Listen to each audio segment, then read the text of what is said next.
So, as we all know, a few days ago, it was announced that Israel Adesanya is finally making his return to fight Nassourdine Imavov at UFC Fight Night in Saudi Arabia in February in 2025. And let me tell you something, man. This card is absolutely stacked, like stacked.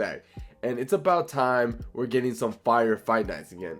And this one delivers. And I'm not gonna lie, man, this main event is freaking badass and I can't wait for it. And look, man, I think this fight is super unique because for once, we're not seeing Israel Adesanya defending a title or fighting for a championship opportunity. This is the first time in a long time that Izzy is taking on another contender who isn't the champion. But now he's facing these new rising fighters in the division, and that's one of the main reasons why I'm so excited for this matchup.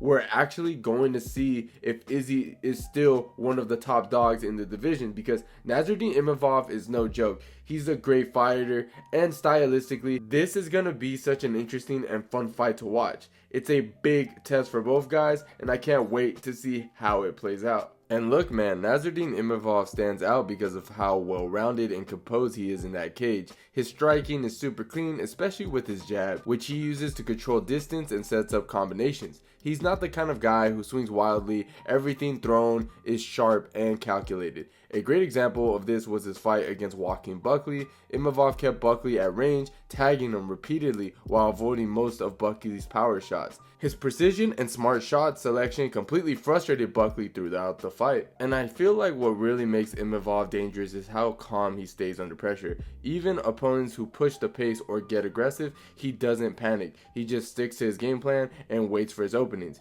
You can really see this in his fight with Ian Heinisch. Heinisch brought a lot of forward pressure, but Imavov stayed composed, landing clean counters and eventually broke him down for a TKO win. That ability to stay cool under fire makes him a hard guy to rattle. His clinch work is in another area where he shines. Imavov is really good at using elbows and knees in close quarters, which adds another layer to his offense. Against Edmen Shahbazyan, he dominated in the clinch, landing sharp elbows and wearing him down against the cage. Shahbazyan had no answer, and Imavov's relentless pressure eventually led to the finish. He's just as comfortable in tight spaces as he is at range, and that versatility is key. On top of that, Imavov has solid grappling. He doesn't always show it, but when he does, it's clear he knows what he's doing. His fight with Shahbazyan is another great example of this. He controls Shahbazyan on the ground, applying relentless pressure and mixed in ground and pound to secure the finish. While striking is his bread and butter, his ability to grapple when needed makes him an even bigger threat. All of this makes this fight with Israel Adesanya so interesting. Imavov isn't just another striker. He's composed, versatile, and dangerous in multiple areas. If he can mix in the striking with his smart pressure and test Izzy's defense, this could end up being a very competitive fight. That's what makes Imavov such a unique contender and a guy worth watching. He could definitely give Izzy some solid problems, especially in the boxing.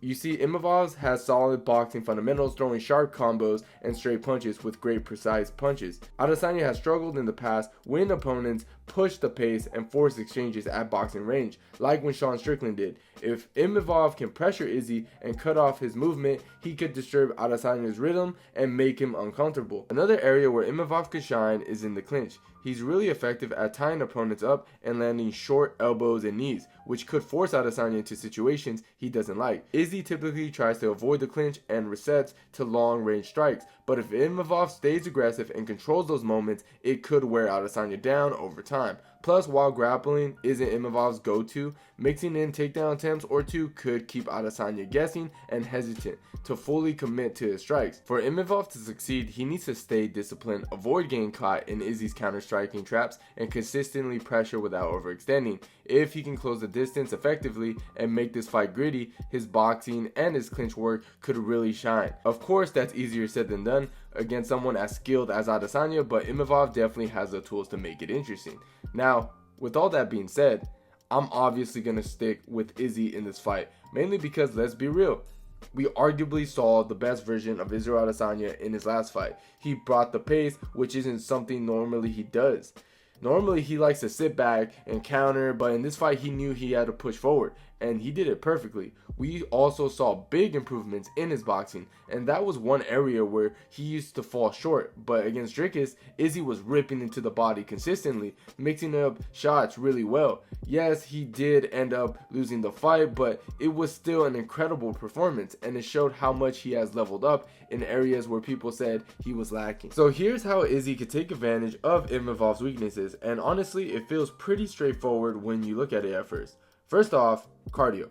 Izzy is a master at managing his energy for over 5 rounds. He's been doing it for so many years in high-level championship fights, and we've seen him pace himself perfectly, picking his shots without wasting energy. Imavov, on the other hand, tends to slow down as the fight goes on, especially when he's dealing with consistent pressure. We saw this in the Sean Strickland fight. He started strong, but by the later rounds, he was fading. If Izzy can keep him moving, forcing him to work, and drag him into those championship rounds, it could get ugly for Imavov. Then there's the pressure and counter-striking, which Izzy is elite. Imavov likes to fight at his own pace and stays composed, but he doesn't always respond well when someone is in his face or when he's forced backwards.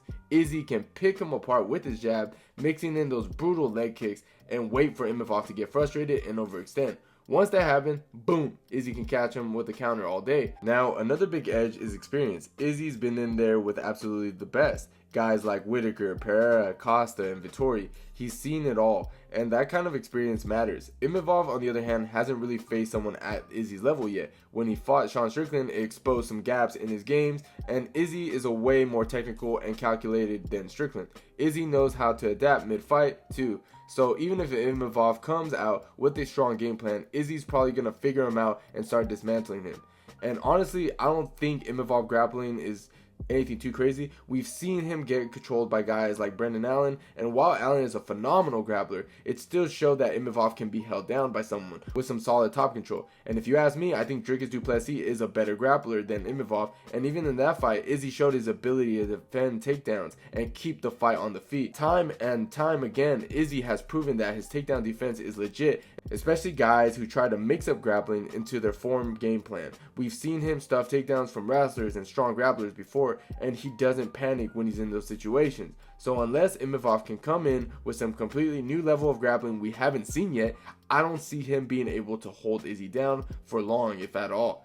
At the end of the day, Imavov is good, but I don't think his grappling is at that level where it's going to overwhelm Izzy. If this fight stays on the feet, and I think it will, that's where Izzy thrives. He's got the tools to pick Imavov apart and show why he's still one of the best in the division. So for Izzy, the game plan is pretty clear. Keep the pressure on, control the pace like he always does, and wait for Imavov to start breaking down. Another threat I almost forgot to mention is Imavov has a weakness to leg kicks, and that's Israel Adesanya's bread and butter. And they're the perfect tool to take advantage of Nassourdine Imavov's weakness. Imavov's wide stance gives him a balance for counter-striking, but it leaves his lead leg open for calf kicks, something that Adesanya is the master at. Izzy's ability to land clean, consistent leg kicks while staying out of range would slowly chip away at Imavov's movement and balance to make it harder for him to cut angles or set up his own counters.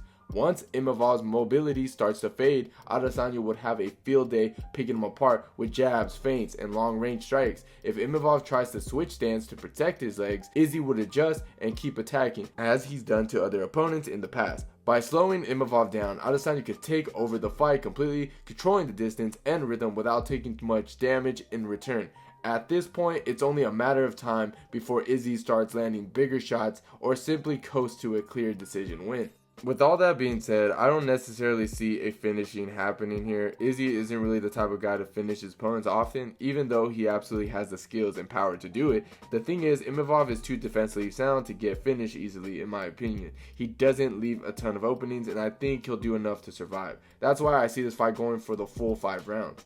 Izzy will probably tag Imavov up throughout the fight, landing clean shots and keeping him at range, but I think it will be more of a technical battle than a knockout or a submission finish. But that's just my thoughts in the meantime. But what do you guys think?